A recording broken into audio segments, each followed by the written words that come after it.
You are now listening to News with My Fiancé with DJ Ambush and Morgan Jones.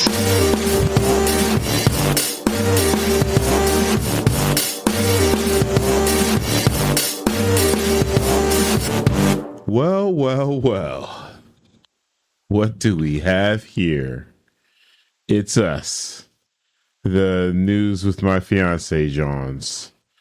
One DJ Ambush and Morgan Jones right here live coming at you Thursday morning. Through your airwaves. What do you say? Through your airwaves. Through your airwaves. I'm DJ Ambush. I'm also DJ Ambush. Oh. Morgan Jones will be here shortly. Yeah? You like that one. I don't know what's happening right now. I just glitched. That's never been on the table that I've been you. Yeah. But the erasure there of Morgan Jones in this moment. I wouldn't. It feels, and feelings definitely are more important than whatever it is you're about to say. I was going to say I wouldn't, refer to it as erasure so much as, deleting, delaying the gem, the gem of the production, giving a little bit of a drum roll for the Morgan Jones to join the show. The who? The Morgan Jones. Oh. You know what I'm talking about. You know it. You feel it. Yeah. She knows, guys. Don't worry about it. Don't you worry about it. Yeah. Yeah. So. Hey, y'all. Hey, fiancés. How we doing? What it do? How's your Thursday? I got a sleepy Thursday. I'm going to need a nap. Yeah. I got to bed late. Don't really know why.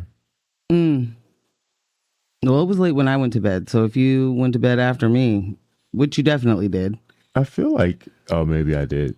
No, you definitely did. No. Because I was telling you to do things to go to sleep because I was on my way out. Every night, you guys. It's the same thing with her. Ambush, put your CPAP mask on. Ambush, don't fall asleep without your mask. Ambush, you don't breathe at night if you don't have your mask on. Babe, you got to put it on every night, you guys. It's like, the old ball and chain, huh? The old ball and chain. Yeah. Just bossing me around. Nagging at all points. Come on, I'm just trying to go to bed. She's giving me chores. Okay. The way that just tickled you so much. It's so silly. Yeah, it is. Yeah, it's so silly. Oh, Ambush, I care about your life. Oh, Ambush, I hope you don't die in your sleep. Oh, Ambush, when you're not breathing, there's no oxygen going to your brain. How dare you have anything to say, Morgan Jones? Yeah, I mean, come on. Sheesh. Enough already.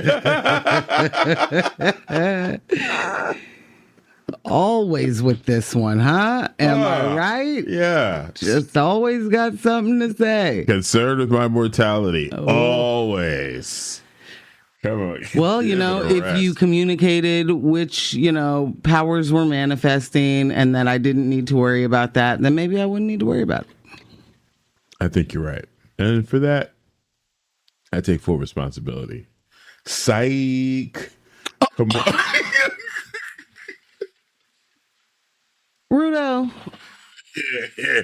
Come get your friend. Harper's husband. Are you around? Where are you at? Someone needs to come get Ambush. I know Kyle's busy. Stuff to do. Oh, goodness. So back to school happened. And, this is the first year that we have not had a kid going to PPS. It is. I had no idea school started. It's amazing what you're no longer a part of. Now, when you say school started, as in, oh yeah, you're right. I did see a bunch of like back to school photos for some of the homies' kids. Was that your clue? Yeah, and it was like first day of school. Oh, you know what? Also, my niece and nephew. Oh yeah, in the family thread, it was a bunch of first day of school posts. So you did know it happened, or you did? It's like I did, but I didn't. Yeah. Well, I guess that's where I'm kind of going. I saw like the welcome back students signs at a couple of schools and was like, oh, wait, is that about to happen? Right. I'm still thinking school happens after Labor Day. It doesn't. Because it hasn't been for a long time. But that's when it's supposed to start, you know? Hard agree. But it's not been that way for a while. So yeah. I don't know what I'm thinking. It's very sad. Fiancés, I don't know if you're there because you haven't let me know. So someone just give me a little peace sign or That's what I'm talking about, guys. Or a Put quick your shout. mask on. Are you there? She's very controlling.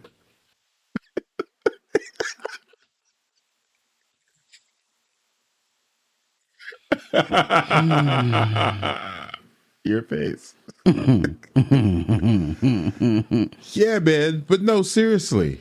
It is true. I feel like everything has just been a friggin', condensed whirlwind of events since November, honestly. And we're about to be in November again. We're about to hit a year. Good morning, AJ. I'm dead serious. Despite seeing all the back to school photos, it did not click in my head, like you said, because we don't have students in high school anymore. It didn't click in my head that kids are walking the streets with backpacks because they're in school, like they're inside school. It's so hot outside. It's like everyone must be home in the air conditioning like we are trying to be all the time. It certainly hasn't felt like back to school traffic. That's for sure. No, it hasn't. Absolutely not. The heck? Yeah, I don't know. It's gonna be funny when when someone texts in and is like, "Well, school didn't start yet, dummies." But thought you thought. Oh gosh. Oh man, is this Matt? I think it might be. Matt said, "Define there." Yawn, fam. I feel you, Matt. I think we're all there. Yeah, where you are. Where you are. We are steadily defining here. Matt said he can't get no sleep with the AC running loud. Listen, the hum of the AC is not something that puts you to sleep. Really? It is, or for me. Do we call that brown noise? What's that one called? I think that's brown noise. It doesn't keep me up, but it does not lull me to sleep. It's like, man, if there's any other noise, I literally am just hearing that. Like I will just you'll drown everything else out and just hear that. And then so good. that doesn't work for my brain when I'm trying to rest, because then I need to be able to focus on something, so I'm not focused on all of the scrambling thoughts in my head. Focusing on just a noise doesn't work for me. I am so sorry. I'm so sorry for you and others like you. I most certainly can fall asleep. White noise, brown noise, black noise, blue noise, all the noises. I will sleep. Man, bro. I want to know what black and blue noise are. Yeah, it's like I want to know, and then also I don't. You're like, is it police related? Who's to say? Because it sounds like it. Yeah. But yeah. Sounds like fall asleep standing up, bro. You can put on an aquarium bubbles around me, and I'm going to go to sleep to that filter. Yeah. I think like I can go to sleep to nothing. You can go to sleep to nothing, to anything, to loud noises, to everything, to Transformers, to metal. Give me a horror on movie. Metal violence. Yeah. Definitely metal on metal violence. That's the way to put it. Yeah. But yeah. Good morning, P-Town. P-Town said, fantastic rising, fiancés. I broke my glasses, so no spell checking today.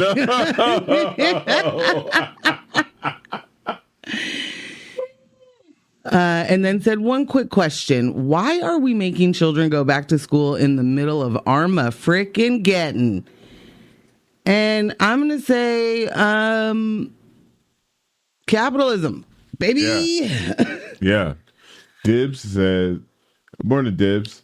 But I know she already knows that answer. Sorry. Yeah, for sure. Yeah. Dibbs said, I'm so glad for a ceiling fan in our bedroom. What a world. Am I right? Okay. Ooh. I have not had a ceiling fan in my bedroom since I lived in, well, I guess Philadelphia. 'Cause you had one. Yeah. I was my own, like my place, freaking Dallas. Dude. It took Dallas, Texas for me to get a ceiling fan and AC that just came in the place. Dude. And then if you That haven't ceiling had, fan is such a game changer. Yeah. Like, if you haven't had a ceiling fan, you don't know about the modes and the directions. man, And it's just like, wait a minute. If I turn it the other direction, it does what to the heat? And what? It creates a different it's a vortex. pattern. Yeah, what's going on? It's amazing. I don't know why, but I had a ceiling fan in my bedroom in the house in my parents' house. And right now I'm having a hard time remembering if they did. I don't think they did. Like why would my bedroom have one and theirs didn't? Right. Or why would they put one in and then not one for them? Maybe I'm you gonna ran, have to. maybe you ran hot as a young youth, and you were always complaining about being hot at night. Yeah, that wouldn't have got me a ceiling fan. That would have got me a box fan and a window. No, okay. Yeah. You've met Nick Jones. I have. Okay. I have. Oh, what? You're hot? Here you go. Here. Take this wet rag, put it on your face. That help? Dibbs. I do see the area code. Dibbs said we moved here from Dallas. Welcome. Oh. I wasn't there. Are you from Dallas? I didn't live there long, but I've been there many a time. I've never been to Dallas. I've been to Austin. And boy, was it hot and humid. You've been to Austin? Uh-huh. Oh, yeah. You went to a conference or something. No, it was the engagement ceremony for Femi. Oh, that was in Austin. Mm-hmm. That's For tight. Femi and Miranda, yep. It was so humid. It was unrealistic. It was something from like a sci-fi movie when I walked out of that airport. I walked right back in. Yeah, I said forget about it. No. You guys. This is an interesting thought when you are coming from the environment of what I just call hot and wet Philadelphia. Well, that's the thing. I'd already been Here for a little here bit. for so long that It wasn't that long though. I feel like you got here and then they got engaged and no, I guess it was 2 years. yeah. Never mind, let me get out. Yeah. Let me get out. And by that time, no way, man. Yeah. My body had completely regulated to the Pacific Northwest, the crisp air, crisp, clean air. Well, one fantastic thing that I don't know this about Austin, but I'd say if it truly is the Portland of Texas, they don't have AC everywhere Lord that they have need to. But again, I don't know. They might now. I know in Dallas, it was like you are only that hot. I mean, as you know, if you have until you like when you're walking to a place, when you get out of your car to get to the door of the place, because you're protected if your car has AC, and then every single place you go has AC. They will pump the AC to the outside. They like they are. Wow. I'm trying to remember. I don't remember the little city that my Aunt Susan lived in, but I'm sure I'll come up with it. There were a lot of bars there that had either the outside patio had, like misters and big, huge ceiling fan things, or it was just like cold air pumping at you, and it wasn't really. You're like outside, but not really outside. I heard the same thing about Arizona. They do the same thing. A lot of misters. Well, I'll tell you this. In the desert, it gets 115 and it's just like, that's Tuesday. I don't like it. Shout out to everybody that is finding their way to beat the heat. And for those that are suffering through it, heat rashes and the like, I stand in solidarity. I'm sorry, I wasn't laughing at what you were saying. I couldn't tell. Oh, that's amazing. That's why I'm saying something now. That's amazing. Yeah. It seems like then this won't go to waste. P-Town said, wet rags are the summertime treat. Cool off or snap the rag at the homie. The pop of a wet rag will mess a body up. Oh. Have you ever, Ambush, been hit with like a wet towel when you snap a towel? Absolutely. Some of my cousins are menaces. I believe there was a time in my life that I thought that that's what waterboarding was. You're like, I've been waterboarded. I've definitely been waterboarded before, guys. It sucks, guys. My cousin, he does this all the time. Yes, I have two cousins, one real and one play. Richard and Julian. Terrible. Relentless with the towel snaps. Oh. And Julian would we went to high school together. So he would do it in high school, middle school. It was middle school together. Bam. I don't know why my dad ever taught me how to do that. Oh my God. But me and my cousin Paul used to tear each other up. Is the only way to say it. Yeah. Like there's a lot of you get lashes from them things. Oh yeah, I was gonna say a lot of weird little scars from oh yeah, that was the time that he hit me in the back with the maybe I should say what we're gonna chat about. Yeah. Later in the show. Local stuff. In local news. We didn't get to this story on Monday, so we're definitely going to talk about how a Trump policy is causing homelessness in Portland. Yep. Safe rest for racists in Deschutes County. Bruh. When Mayor Wilson is pushing for reunification strategy. In the bid to end homelessness. Yeah. And then Portland schools zero in on landmark building for Black Student Excellence Center. Yeah. Which sounds probably racist. So Morgan. Oh. I'm also wondering how they're going to meet that challenge with all of these regulations and edicts and executive orders coming down from the federal level saying no DEI. You're going to open a Black Student Excellence Center? Demolish. Yeah. Demolish. We'll just end that before we start it. How about that? We don't even have to. So yeah, that's what we're going to talk about today. Yeah. But first, has anyone caught any piece of the Cardi B trial? I haven't. It's a civil case, to be clear, when I say trial. Catching me up to speed last night. This is not the kind of thing that I expect a bunch of you to have be on top of. But that's why you have me, a person who can't get away from certain court issue dramas. For true.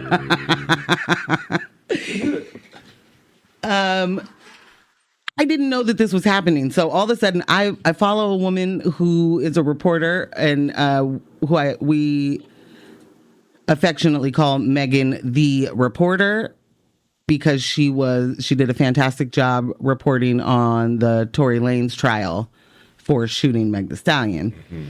And so I saw like a couple of shorts coming from her that were like Cardi B on the stand. So I'm like, what is going on here?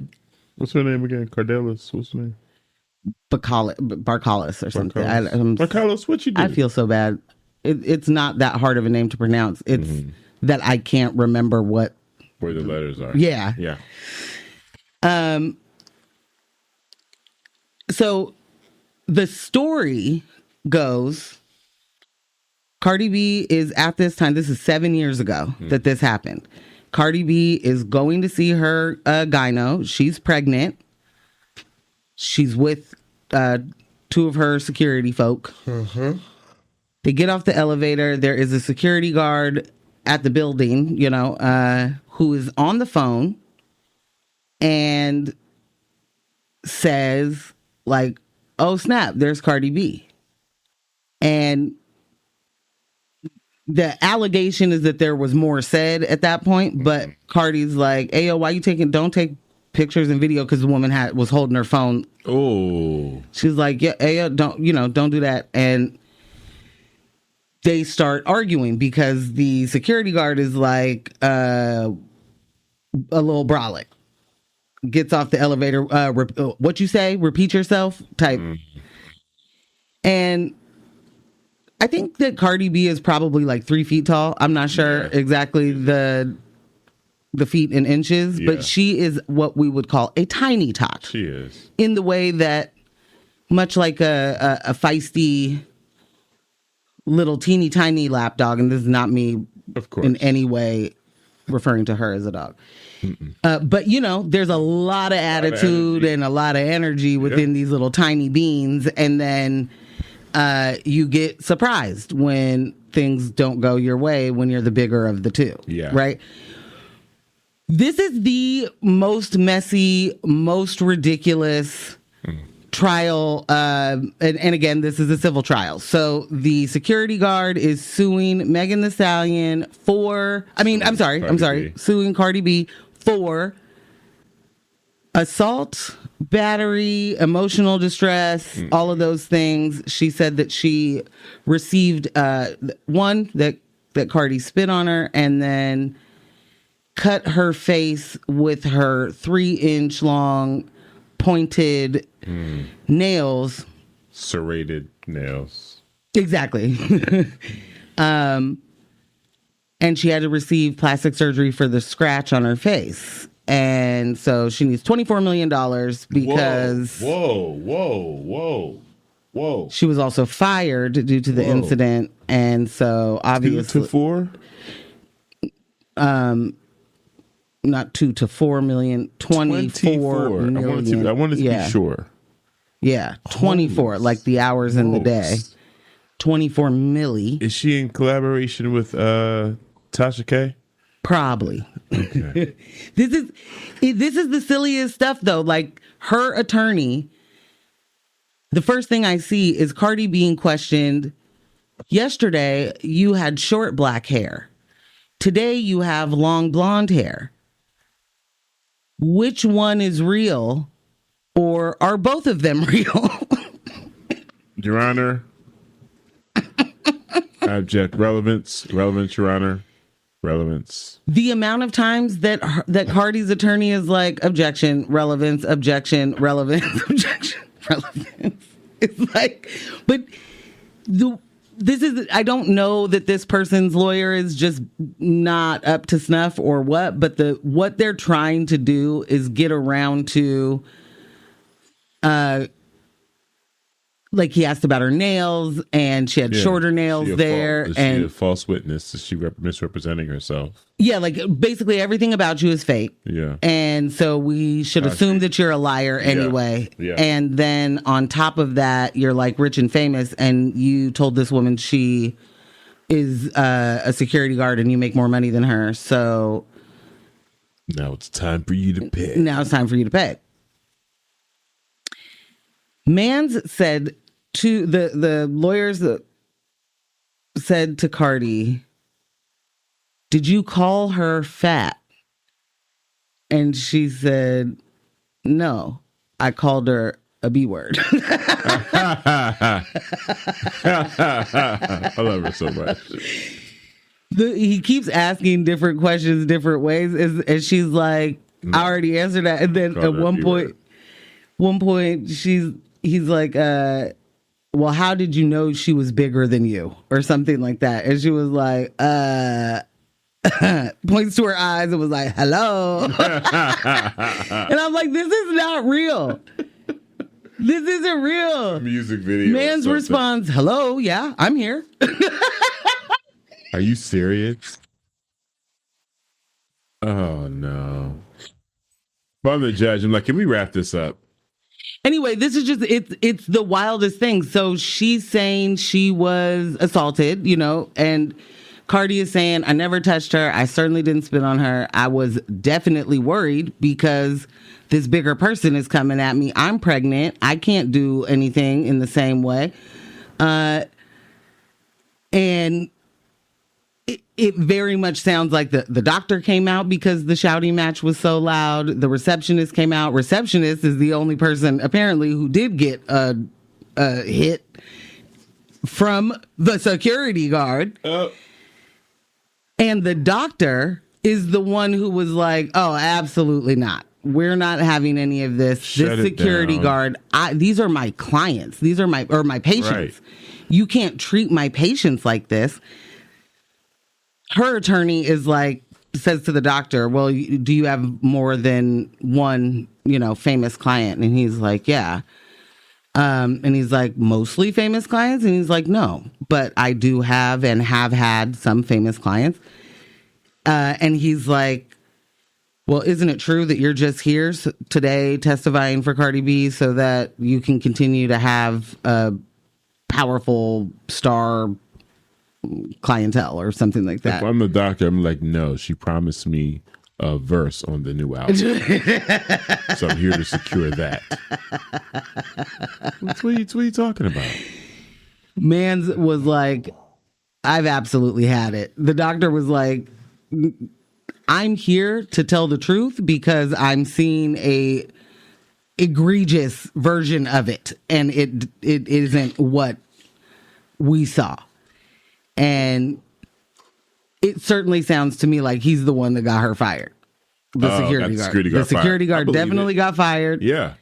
And it definitely sounds like that had a lot to do with the tenant of the building, meaning the doctor, not Cardi B. Patient. Yeah. Yeah. For sure.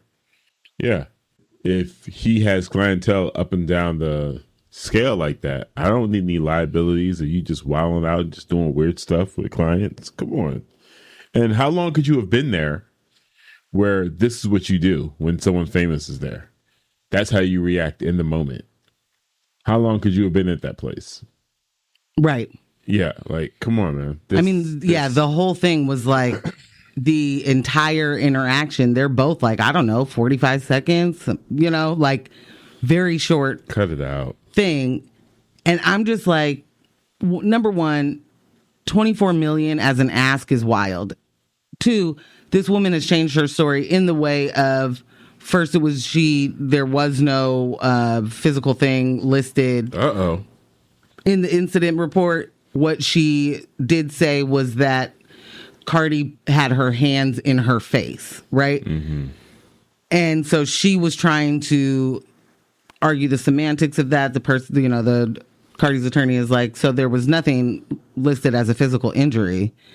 And then in a deposition, you said that she scratched your nose, and then here you're saying it was your cheek and that you don't remember anything with the nose. And is there a reason why you think you wouldn't have put that in the incident report that you wrote the day of? And so she's like, I did. Her hands were in my face, around my face. Like, it was... No, ma'am. A mess and a half. The idea that we see these interactions and people just assume this means it's a payday. And like, you're not realizing in any way the amount of wrong as the employee that you did in that moment. Like, she is walking into a doctor's office. You are saying where she is to someone who nobody knows who that person is but you. Right. They know you're at work. They know you're at work. We don't know if they do or don't know where you work, but like if you are mobbing up there by the time her appointment, that's not cool, bro.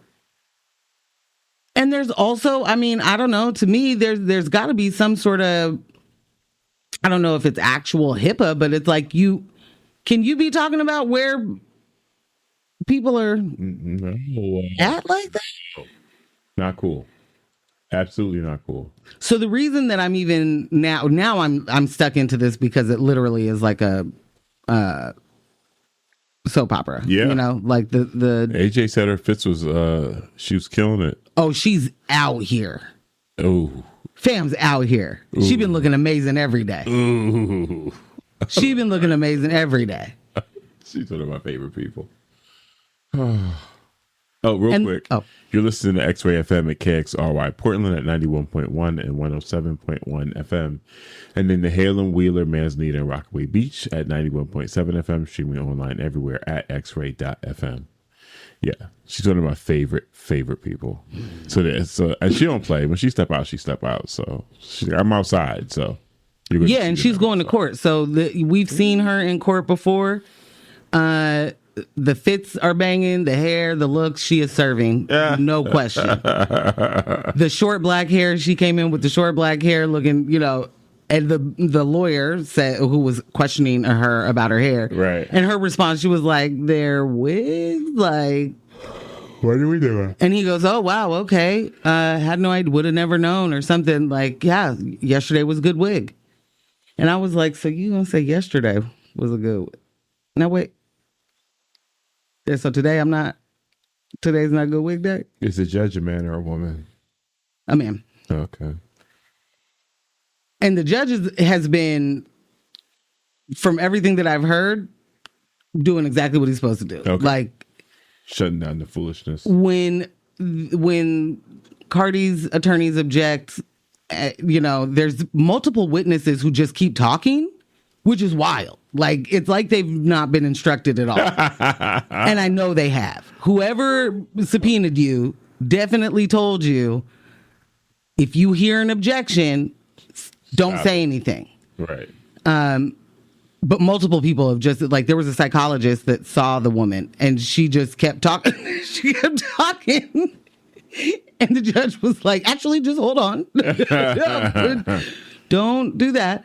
The woman who's actually suing her had multiple times is answering questions that are not asked, right? Wow. So, like, if this is a yes or no answer, she's like, and then, well, she's not even giving the yes or no. She's just like, because I blah, blah, blah. Or, you know, is giving the context to it behind, yeah, instead of just saying yes or no. And so multiple it's like, times. no, but because it's like, slow down. Yeah, but she was charging me. Or Whoa, she had her nails in my face, you know. That's a yes or no. Yeah. Multiple times that happened, and the judge is like, you need to focus on the question that's being asked of you. Only answer the question being asked. This is you're doing it wrong, babes. Anyway, it's fascinating because the things that a lot of people think are going to upset someone like Cardi B just wouldn't, right? So like the security guard supposedly said that like called her ghetto and was like, and you in here acting ghetto type. And the attorney was like, did she call you names? Did she say this? You know, what does it mean if someone says you're ghetto? And Cardi was like, well, I can't say for sure what she meant, but I know that's not offensive to me. Uh-oh. Like, if someone calls me ghetto, that's not a problem. That's fine.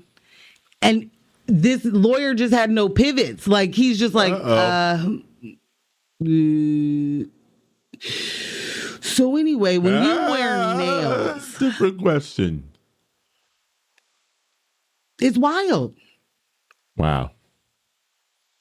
That's funny. I'm having a time. I cannot. I'll come back with more info when there's more info.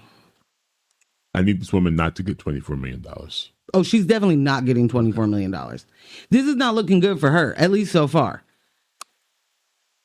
It's not looking good for her. It like, there's too many witnesses that were like, yeah, I didn't see a thing on her face. Nobody spit on her.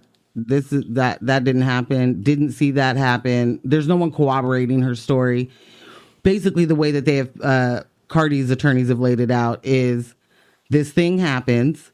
The receptionist that came out and got in between them and started to diffuse it before the doctor came out. Then the doctor comes out and they all, get it handled. The security guard went to that receptionist weeks later and was like, I'm going to sue, you want in type. And she was like, absolutely not. That's not what happened. I don't know how I could be helpful to you. I would never think to try to frame up someone. Like if someone hit me or whatever, and it legit happened that way, we can have a conversation with a lawyer. But if it didn't happen at all, I would never think to try to frame up someone who has resources like that. Beyond my imagination. Right. Like, first off, you're going to get a better graded lawyer than me just because you can. Secondly, I'm putting myself in the crosshairs of a countersuit, which would change the trajectory of the rest of my life. Right. So no, it's not. That's not a gamble worth making at all, bro. At all. She better pray Cardi don't countersue. Pray she don't do that. Pray she don't do that. Oh. This is why I think that Meg the Stallion, not the reporter, is suing Milagro-Grams, who is a gossip blogger person who was hired by Tory Lanez's family to spread certain things. That's why I think she's doing that, is simply like, y'all are out here trying to ruin people's lives and you're thinking it's like NBD. It charges a lot of folks up. Yeah. You don't have any control over what those people do, but you certainly have control over the information that you share. Right. And when the information that you share is not just defaming, it's completely false. It's not, then yeah, you're going to have to. I mean, here's the thing. If you're making a living, you're generating income off of these lies, you should understand that part of that game too is that you can be held financially liable for what you're saying. Like, you want to be paid for what you're saying, right? Okay, there can be financial consequences to that as well. Saying. So you can be unpaid for what you're saying. Just relieve you of those monies. Yeah. Come on, this is the game we're playing. No one's asking you to go this dirty. No one's asking you to completely make things up in order for you to have content. But if that's what you want to do, so be it. So be it. Word to the clips. Yeah. Nice. I do want to talk about a different story real quick. And if you heard, I know you didn't. Fiancés, did you hear about the woman at Burger King who had to work the entire 12-hour shift by herself? No. What do you mean by herself? I mean, like, nobody showed up to work and she ran the entire restaurant by herself. No. And someone went into the store, like, as a customer, and sees that she's by herself and, like, does video and puts it on TikTok and is like, y'all, she in here by herself. I think it was Columbia, South Carolina. She in here all by herself, y'all. So somebody come help her. Like, she doing all the stuff. This woman ends up, like, the social media bands together.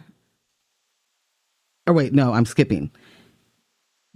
People lose their minds. They're like, what in the world? You can't run a whole restaurant by yourself. Right. Somebody's working a 12-hour shift by themselves. There's got to be a million different things wrong with that. This is terrible. So the shut down on those days. You can't stay open. She's becoming, quite the working class hero. Yeah. Right? She just got fired. Burger King fired her for attendance issues. I hate where we live so much. Attendance issues. Oh. After being made known as managing a location for 12 hours straight by herself. The owners of that Burger King were like, well, we've actually had it. No, y'all got to explain that. So social media bands together. They have now raised about $130K for this woman, which I just want to use this, as I always do, as examples of anti-blackness and especially misogynoir. Let me tell you, if this was a white woman, 800 grand off rip. Does Ellen have a show? She'd be on Ellen. Does Ellen still Ellen would be, no, she doesn't. But Ellen would be giving her a big check for $1 million. What? They'd give her keys to her own franchise. She'd have a new, exactly that. What are we talking? Obviously, you know how to run a restaurant. Well, how about did a 12-hour shift by yourself? We're going to give you a restaurant. We're going to give you a restaurant. That's exactly what would happen. That's nasty. That's nasty. Where did the early 2000s go? And I'm going to be clear. I'm not saying 130 grand is something to sneeze at. I'm just saying there is a woman who called a black child the N-word, and the internet was like, what we won't allow to happen to you is a cancellation. Here's off rip $700,000. You gotta get this money to you, girl.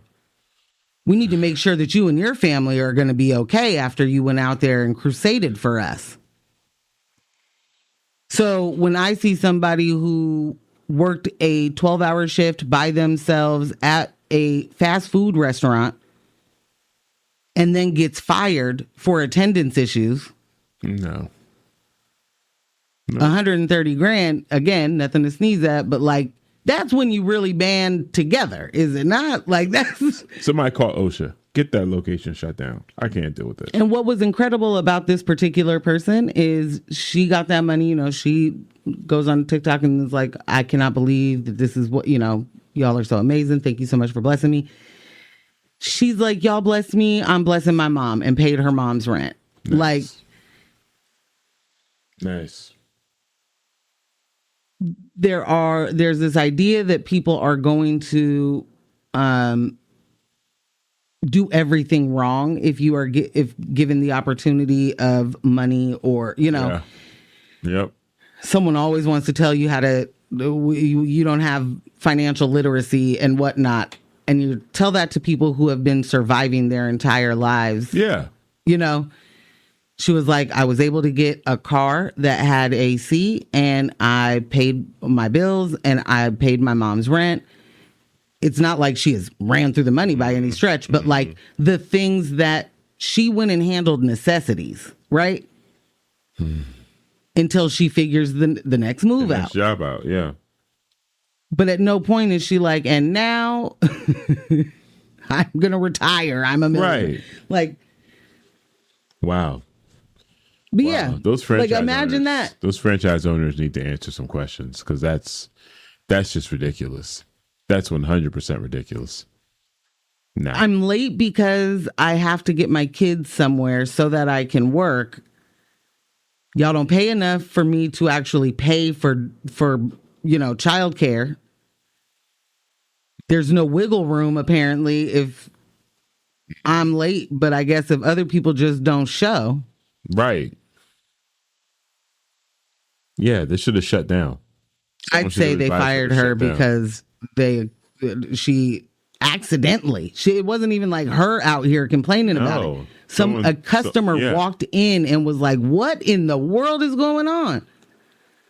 I think they fired her because they exposed that the restaurant was running like that. Yeah, for sure. You should never be by yourself. No. That is a yes, you shut it down.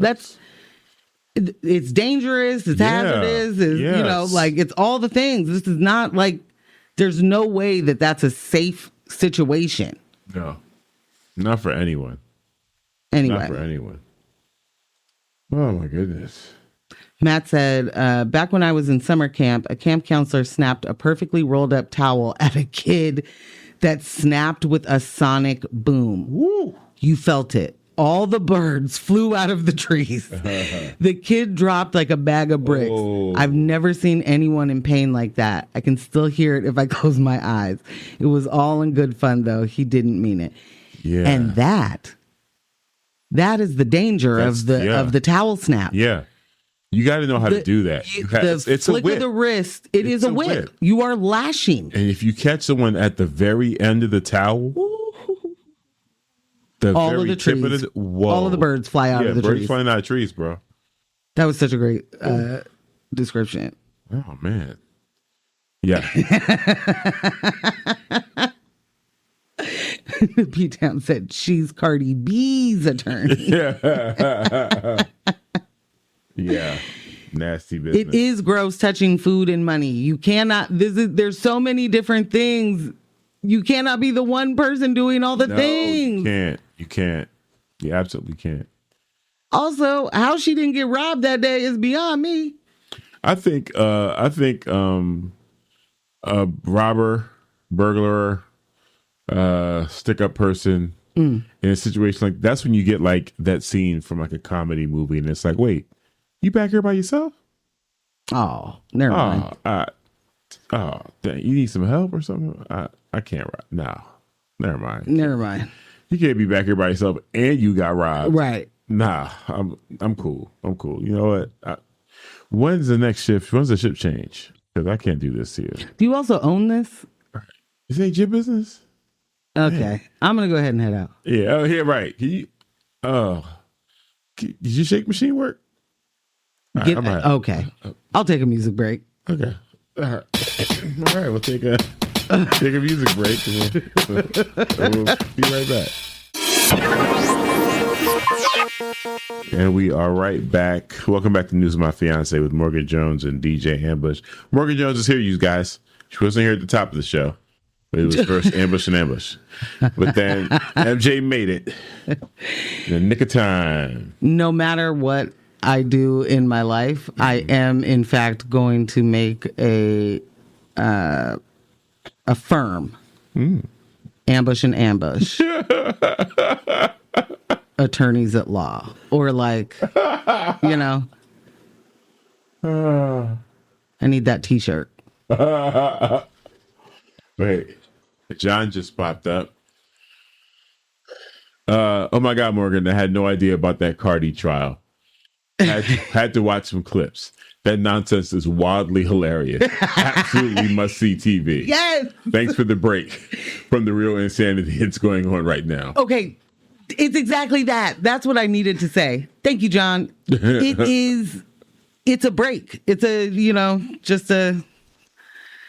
a moment of entertainment. Yeah. That isn't, great entertainment, but meaning it's a legal trial. But it is it's nonsense and it's wildly hilarious. Yeah. All right, let me check out some clips. Yeah, so it's doing me good. If you need some moments, You keep it for real with the clips. Okay. Yep.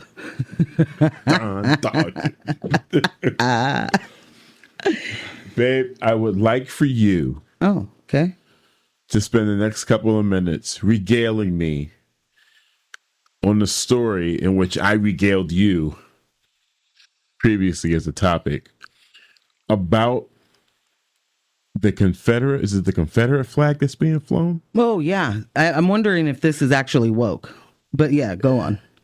I want to hear about it. Tell to me and our listeners, to other fiancés, what is happening in Deschutes County?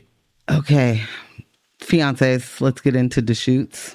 At the Juniper Ridge Temporary Safe Stay Homeless Camp north of Bend, a Confederate flag has been flying, visible from Highway 97. Residents and activists, including a Bend woman, demanded that it be taken down, but the county, they said, nah, baby. Why? Free speech, brother. You knew it had to be. Deschutes County commissioners said they can't force the removal without potentially violating the First Amendment. The land is owned by the county, and apparently the existing rules for the Safe Stay camp don't mention flags at all. That means changing the guidelines would be a process that is probably, just too hard to do. Yeah. And the county says proving the flag is a hate symbol in court would be costly, complicated, and slow. Proving Or identify. Yeah. Do you want me to say it again? Yeah. The county says proving the flag is a hate symbol in court would be costly, complicated, and slow. Meanwhile, some point out that Oregon has precedent for banning hate symbols on public property, like in schools. Bend's mayor says she's open to talking with the county about prohibiting flags in the camp altogether. But for now, the Confederate flag stays. And this would obviously not just be about a piece of cloth. It's about whose voices and trauma are being centered. Homeless individuals, many of them Black, Indigenous, or otherwise marginalized, are living in many spaces where a symbol of white supremacy is flying overhead, and the county's legal fears are putting procedure over people. We need more flags at that location. We need pride flags. We need anti-Klan flags. We need all manner of flags. Flags of Palestine. We need all manner of flags. It's free speech. Flag it up. All the flags. United flags Of America. Of America. Of the Safe Rest Village. All the flags. This is a game we want to play. Well, I do hear your all flags matter. And I counter with they've already the mayor has already said, well, I'm open to banning all flags. Yeah. And I think that that's one of those kind of fixes that really misses the point here. Yeah. The fact that we're even talking about flags rather than hate symbols. Yeah. But rather than what that flag represents, this isn't a freedom of speech issue. No. This is a it's a freedom of hate speech issue. Yeah, it's wild to me what folks are assume they are free to do or that falls within free speech. Mm-hmm. There's no freedom from that speech. You know what I'm saying? Like, yeah. I don't have the right to not have the Confederate flag flying in my face at all times. Like, I have continuously find issue, and this has been the case since they were trying to heavily take down statues and symbols of hatred that have been parts of our infrastructure. No, they're putting them back up. Well, you can't erase the past. Yeah. And though you can't get caught up in it and you don't want to be defined by it, but you also can't forget that, Strom Thurmond was actually... Come on now.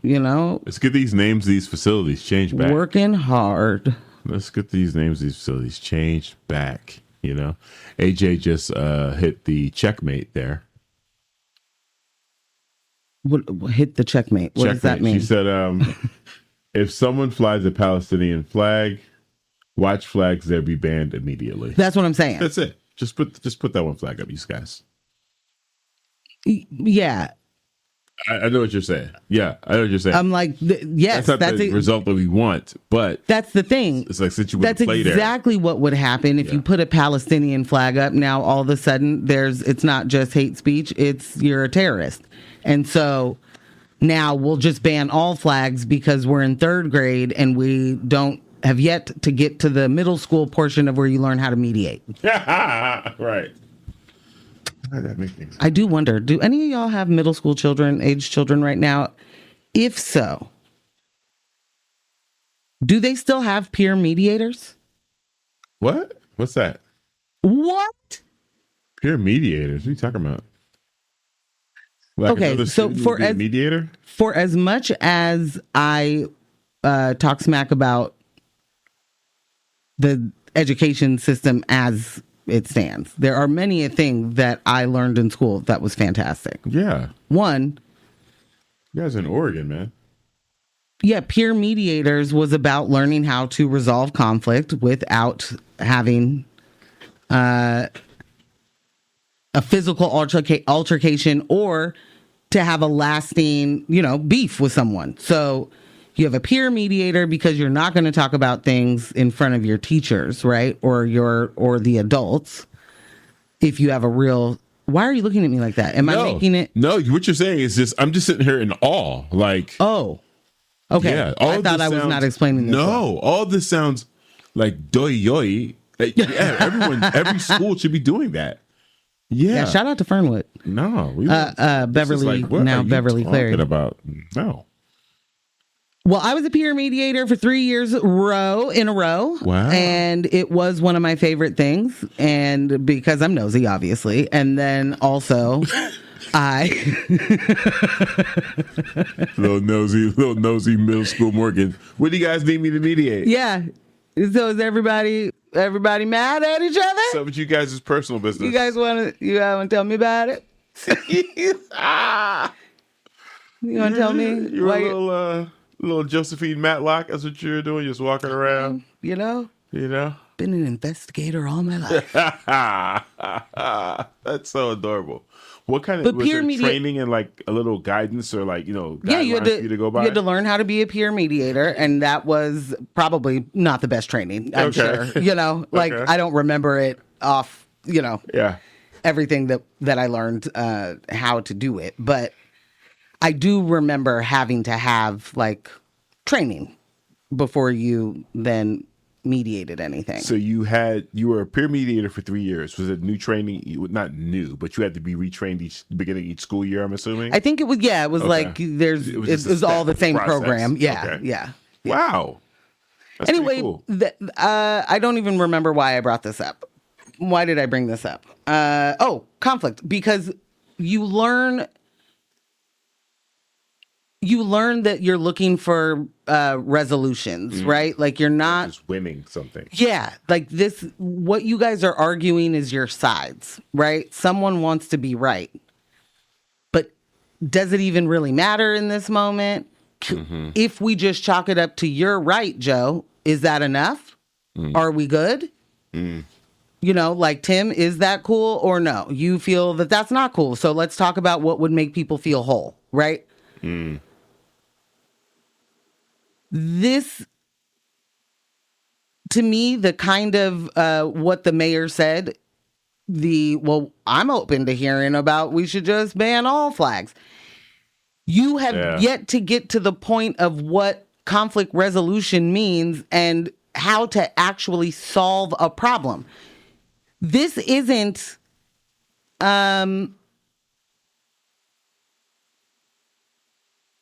this is domestic terrorism. There's no other way to really describe no other way what racism and overt symbols of white supremacy do to somebody's body. Mind, body, all of it, yeah.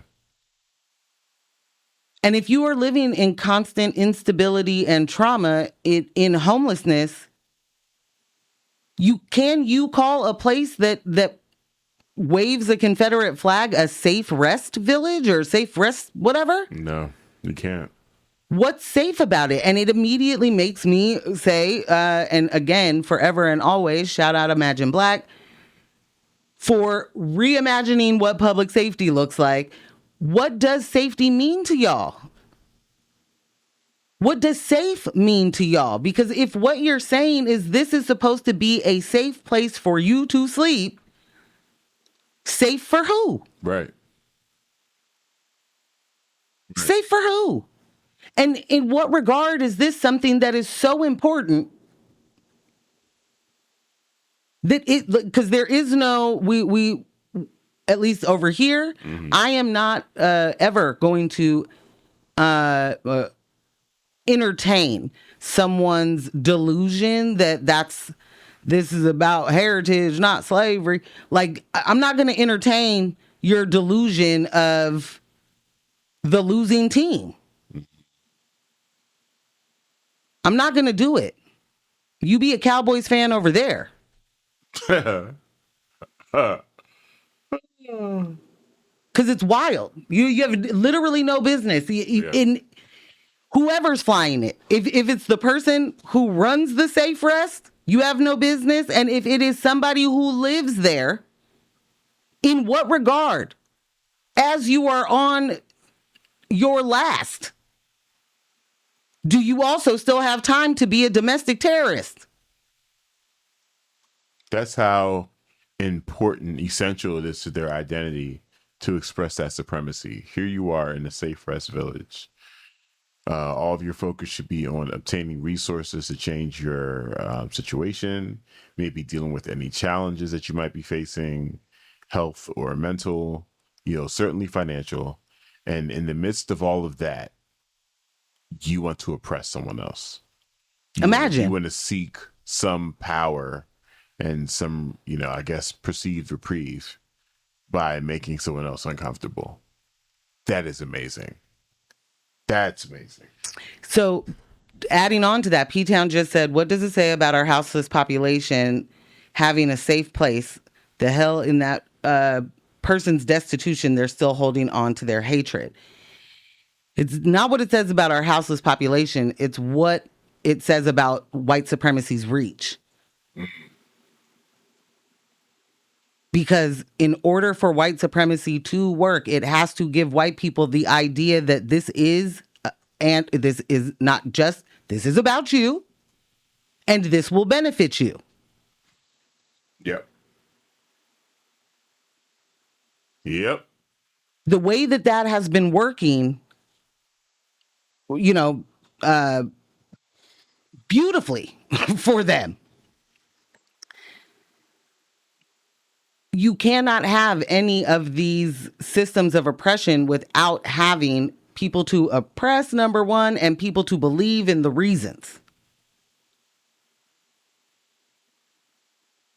And really, truly missing the point altogether are people that are clinging to their racism when, in all honesty, the only person they have to be mad at are the rich people stealing all the hoarding all the resources. That's it. It got nothing to do with black, brown, immigrant, indigenous, none of that. None of that. It is the people that are hoarding the resources, the people that are exploiting you, the people that made decisions that put you in the place that you're in. That's who you need to be mad at. And only them. And only them. And the only ire you should have is for systems of oppression, not individual people that you see that you're like, a black. Because also imagine that that's a jump scare. Like, in what regard?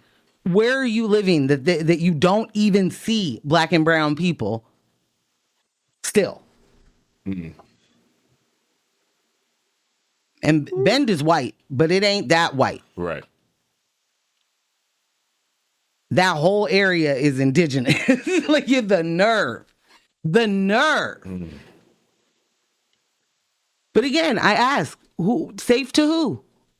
And this is the kind of thing where that's what the state will spend money on, or counties will spend money on.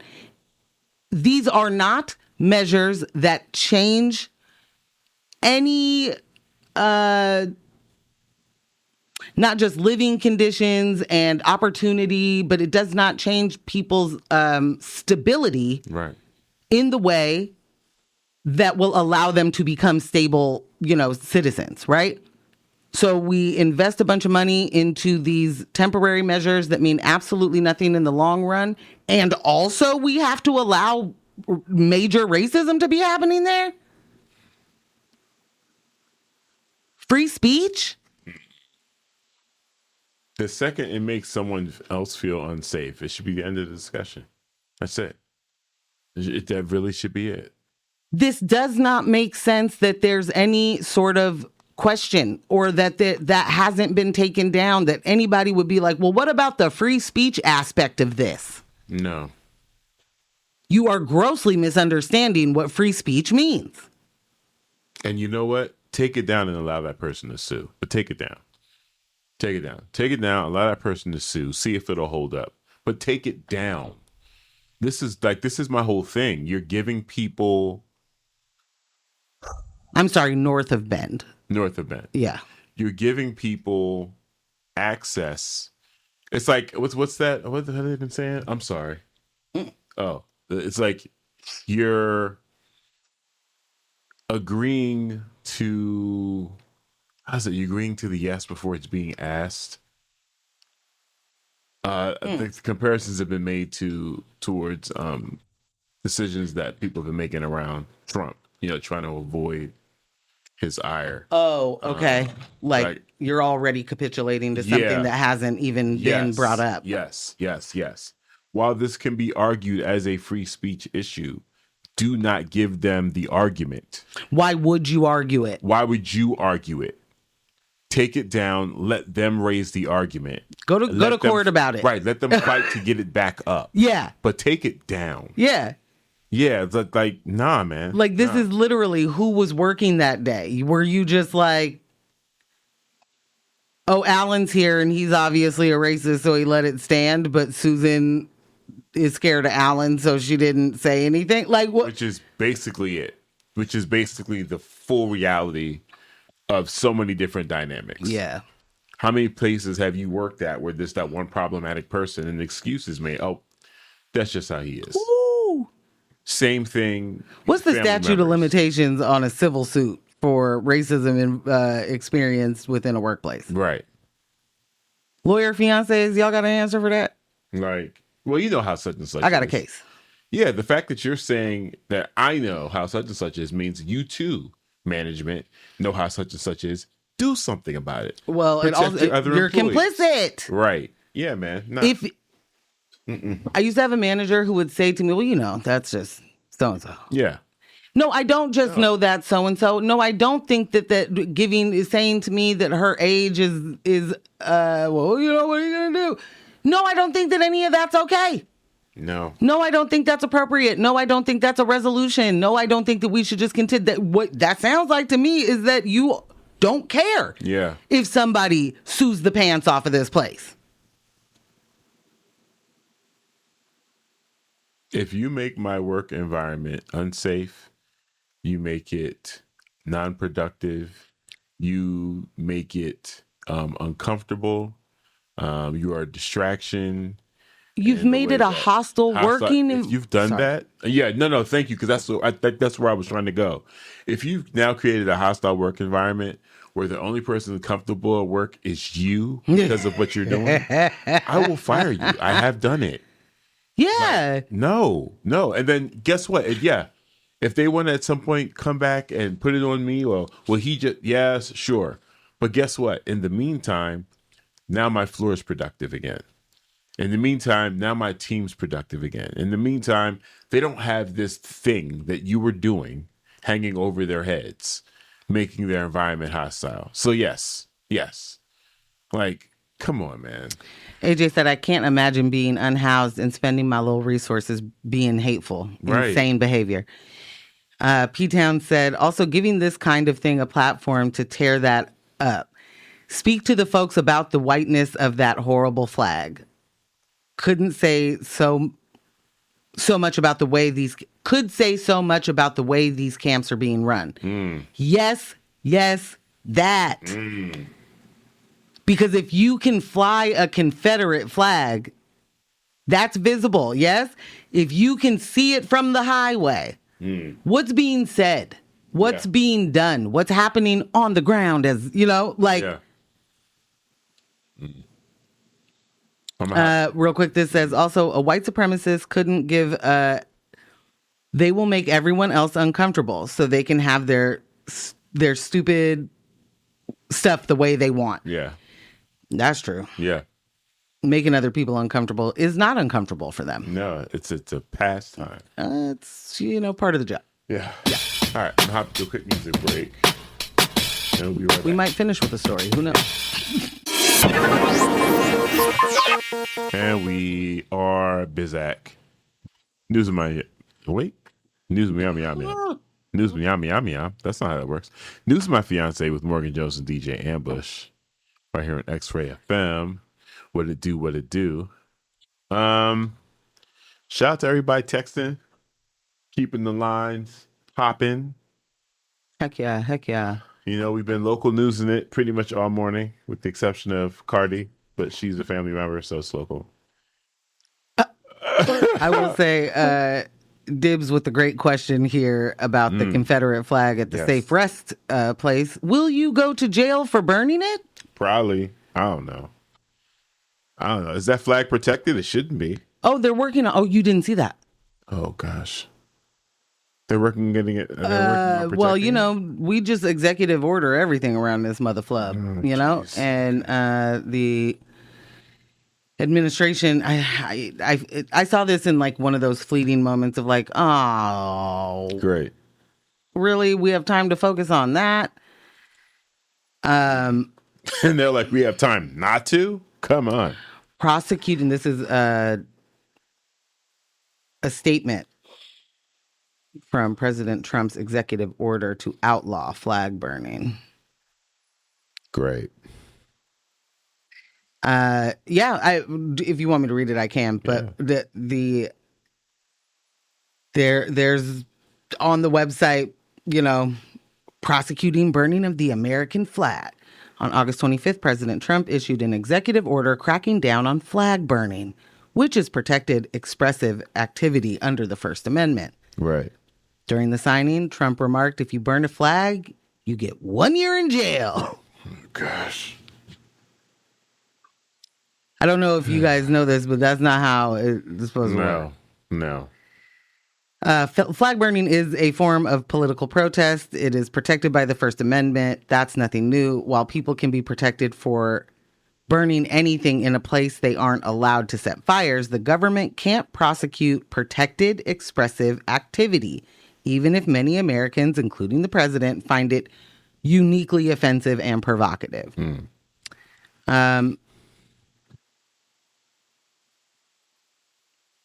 But he doesn't care. This is a person who's not, you know, No. we are just going to make anything we don't like as much as we possibly can illegal. Boom. And I don't even know, you know, I don't know enough about this to know if this means anything. Yeah. I think that's the other thing. Much like the right-wing reactionaries, and especially when I say that, I'm thinking of our homegrown ones, or the ones that are, you know, right here in our own neighborhoods. One of the things that gets me is here we are with a president who doesn't understand how anything works, let alone actual government governing, you know, doesn't know what any of it means. Infringing on states' rights all over the place. These people, this goes literally against everything that they talk about.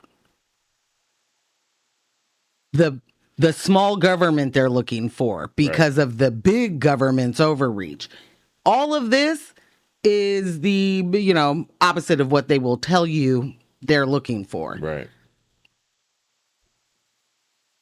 Burning a flag, like we are literally living in the worst logical timeline. Right. Because how is that a priority? How is this something that makes you go, finally doing the things that matter the most? Like, this just isn't even the way that things go. You don't just make it a law. You just don't get to be a person that says, and now you'll go to jail for a year. Unless you are a dictator. I mean, that's absolutely true. Brooke just sent a text over. Says it's a image for an event coming up. Come join us for flag burning. Executive order is not law. Protect free speech. Bring your own flag. First of all, good morning, Brooke. I love you. I miss you. This is an event organized here in Portland, September 11th. Portland already responded. Yeah. I am here for, September 11th. Never forget. Right. Yeah. Jet fuel can't melt steel beams. Correct. Yeah. Your face is like, what? Wait. Well, I heard something else at first. I heard Jeff something. Jeff Fields. Yeah. Yeah. I was like, nope, I'm just going to wait until he finishes. All right. Oh, you're right. Jet fuel melts steel beams. I'm going to jump into this real quick because I'm anxious to hear your feedback. Portland mayor pushes reunification strategy in bid to end homelessness. Mayor Keith Wilson is doubling down on one of the lesser-known pillars of his plan to end unsheltered homelessness by 2026, reuniting unhoused residents with family or friends outside of the city. Since taking office, Wilson has pledged to tackle the city's growing crisis, both new shelters and out-of-state travel support, which his office calls reunification. The mayor says the practice is cost-effective and proven to reduce homelessness in cities like Boston and Phoenix. Wilson has set a target of reconnecting 14 people per week, roughly 700 over the next year, by purchasing bus and plane tickets for those who want to return to loved ones elsewhere. So far, the city has helped 53 people travel to states across the country, including California, New York, and Florida, at a cost, of just under $8,000. The lowest cost form of housing is connecting someone with their family, Wilson said at a recent town hall. With more than 7,500 people living unsheltered in Multnomah County, his office argues the program could make a measurable dent in the crisis. But critics say Portland's version of reunification cuts corners. Unlike cities like Atlanta and Phoenix, which maintain contact with clients for months or years to ensure they stay housed, Portland stops tracking individuals as soon as they arrive at their destinations. Experts warn that without follow-up support like rent stipends, case management, or ID replacement, many risk falling back into homelessness. You own this person's success until they're successful, said Jack Harden, of Atlanta homelessness leader. It doesn't just mean sending them home. Wilson's office insists it provides warm handoffs by confirming that family or clergy meet participants upon arrival, but admits it lacks resources for long-term monitoring. Our outreach team needs to triage more emergent and proximal issues during this crisis, said Rob Lane, spokesman for Portland Solutions, the mayor's homelessness office. Some local leaders, including City Councilor Candace Avalos, say reunification has its place but should not be treated as a centerpiece strategy. A lot of people, especially those from the LGBTQ community, end up homeless due to being kicked out by their own family, Avalos noted. The debate highlights the tension between Wilson's ambitious goal for ending unsheltered homelessness by 2026 and the practical limits of city programs. While reunification has produced heartwarming stories, such as one man's tearful reunion with his mother in Brooklyn, the lack of long-term oversight raises questions about whether the program can truly deliver on its promises. For now, Wilson is betting that sending people home is not just compassionate, but essential to meeting his bold campaign pledge. Mocha Jones, what say you? You down in the front. Well, I will say, I think that, like Candace said, I think that there's a place for reunification, meaning there are people that would be helpful to. That is not a centerpiece. That is not a program that is going to make a dent. That is not, and what I'm trying to be clear not to do is to immediately say this is stupid. Right. What I will say is that if that is going to be if this is more than just a tool in the tool belt, or however we say, tool in the bag or whatever. If you are trying to make this a flagship program, then please, can we start the recall? Because this is a bus ticket program. Mm-hmm. The realities as laid out, like Candace, there are so many people that are homeless. I mean, we don't have to do a whole lot of guesswork either. Yeah. There's a lot of studies. There are a lot of resources being spent on figuring out how how people so young become homeless. Their families are not their safe place. Right. I don't want any of us to get too caught up in, like it said, the tearful moments, the exciting moments of I haven't seen my so-and-so in however many years. That could be the case, and they could still 5 minutes later go, I remember now why I hate you. Straight up. I remember now that this is not a situation that is tenable for me. I'm not sure how I feel about even this is, I guess, we need more time. Yeah. More time. For me to really give you all of the things that are going through my head, because I also immediately think this is like, there's a paternalistic thing, like aspect here to me. Like, as long as you get back to your family, you're going to be fine. Or like you know what I'm saying? Like there's this, that you're children, and that if you just go back home, you're going to be okay, and that you've made some silly decision, but there's a family sitting there waiting for you to come back and take care of you. They've always been waiting. Yeah. Like that is naive. There's are they supposed to be thankful for a bus ticket to get back to the abuse? Now, again, this is sorry. Go ahead. This is a program, if I understand this correctly, I'm signing up for this. I'm telling you I want to be reunited, and that I have no issue with. It's, if you were, out here saying, hey, we don't have a safe rest village without Confederate flags, so if you don't want to be here, we can send you back, to Atlanta. Oh, boy. That if that's not what we're talking about, that's, I guess, a good thing. This just very much feels like those stories of, the third grader that paid off the lunch debt for their whole class, that gets this like high five, standing ovation. People are having, all the feels and the heartwarming, and I'm sitting there looking at it like, but why would anyone have the debt in the first place? And why is it a person that's 9 years old figuring out how to handle that scandal? This very much feels like celebrating something that isn't a something. Mm-hmm. What's that? You're listening to X-Ray FM at KXOY Portland at 91.1 and 107.1 FM, and in Nehalem, Wheeler, Manzanita, and Rockaway Beach at 91.7 FM, streaming online everywhere at xray.fm. I'll close. I think I'm gonna have to continue to think about this. Yeah, I feel like there's a lot of angles here. The entire like austerity,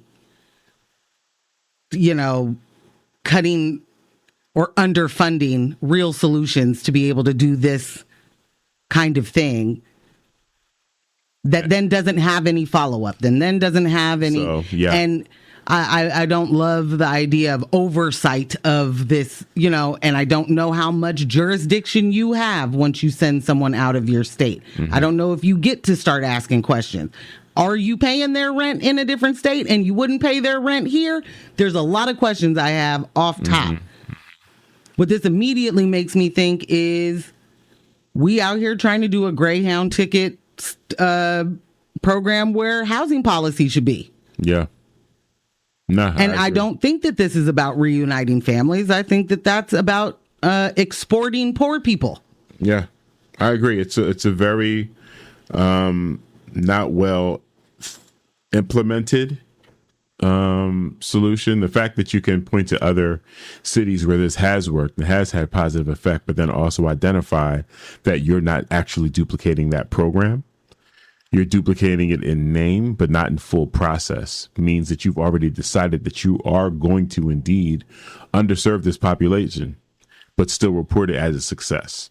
So, like you said, I'm not sure what level of oversight you can have outside of your city or state. But however, in these other programs, this is full wraparound services that are existing when these people land. There's someone to check in with them. There are stipends given for rent. There are other services provided. So it's not like this is something else that they even have to figure out. You can just decide to do steps 1 through 5 to completion, or you can introduce this as a win and knowing you're only doing steps 1 through 3. Right. You know what I'm saying? Right. So no, you definitely are just exporting the poor. And if you don't have the resources to do it the right way, then you have to make a decision to serve less people. That's it. Slow it down. You had a 1-year deadline. You're going to cure homelessness by 2026. Like AJ said, anyone that believed that, like, wowie, we wow. LMAO. Yikes on several bikes and trikes. Oh, okay. Like, every bike has a yikes on it. Yeah. There's so many yikes out there. So yeah, you can't really slap a blue ribbon participation trophy on people's ability to live and thrive in their own communities and with these types of, quick Band-Aid solutions, something that look good in the press. It's an existing program. It's not even something that he came up with, and I need everybody to understand that. This is not new. Yeah. This is not new. This is the kind of thing that has already been running in the background, and if you are like, oh, if the meetings look like, what have we been trying? Okay, let's try that one louder. I don't want it. Sorry for yelling. No. But this really is like, how come nobody has the grit or tenacity to like deal with the actual cost of not solving homelessness? Right. Because let's pretend that this displacement is compassion is out. It's out. You are literally kicking the can down the state and then being like, yeah, look what I can do. Yeah, you're kicking the can down the coast. That's better. I like that. I like that a lot better. Love me some alliteration. All right. Well, we're going to wrap. Yeah. Thank you so much for tuning in. This is News of My Fiancé, made possible by Morgan Jones and DJ Ambush. Our podcast editor, Kyle G. Residual Audio. Musical playlist is updated, and Kyle will have the texts in place in the description. Thank you all so much for joining us. Thank you all for texting in. Y'all know we love it. But you do indeed know what it is. Don't let the individuals distract you from the systems. Poverty is a policy choice. People over profits. Power to the people. None of us are free until we are all free. Thank you so much for listening, and stay tuned for Tom Hartman. Go ahead. Two things real quick. Yeah. Last two texts. Brooks said most folks do not have a social safety net. Ding, ding, ding, ding, ding, ding, ding. And P-Town said, P.S. the city where the camp is, they also have Trump signs everywhere, cops, and Klan racism. That's their man. Boom. Bye.